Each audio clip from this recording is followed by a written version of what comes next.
Chennai IIT கல்வி நிறுவனத்திற்கு அதில் படித்த முன்னாள் மாணவர் ஒருவர் 228 கோடி ரூபாய் நன்கொடை அளித்துள்ளார். ஆந்திராவைச் சேர்ந்த கிருஷ்ணா சிவகுலா கடந்த 1970ஆம் ஆண்டு சென்னை ஐஐடியில் எம்டெக் விமான ஊர்தி பொறியியல் துறையில் பட்டம் பெற்றார். தற்போது உலகின் முன்னணி தொழில் நிறுவனத்தை இவர் அளித்துள்ள நன்கொடையானது மாணவர்களின் கல்வி உதவித்தொகை, ஆராய்ச்சிக்கான சிறப்பு மானிய திட்டம் போன்றவற்றிற்கு பயன்படுத்தப்படும் என்று சென்னை ஐஐடி இயக்குனர் காமகோடி கூறியுள்ளார்.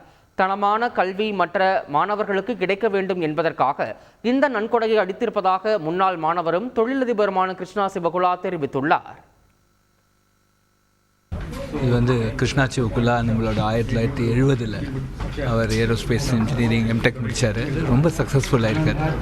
வேர்ல்ட் கிளாஸ் கம்பெனி 2 கம்பெனிஸ் ஆரம்பிச்சிருக்காரு. அந்த கம்பெனிஸை இந்தியாவில் அவங்களோட ஃபேக்ட்ரிஸையும் நடத்துகிறாரு. பல கிரிட்டிக்கல் டெக்னாலஜிஸ் பண்ணிட்டு இருக்காரு. செய்திகளை உடனுக்குடன் தெரிந்து கொள்ள உடனே சப்ஸ்கிரைப் பண்ணுங்க.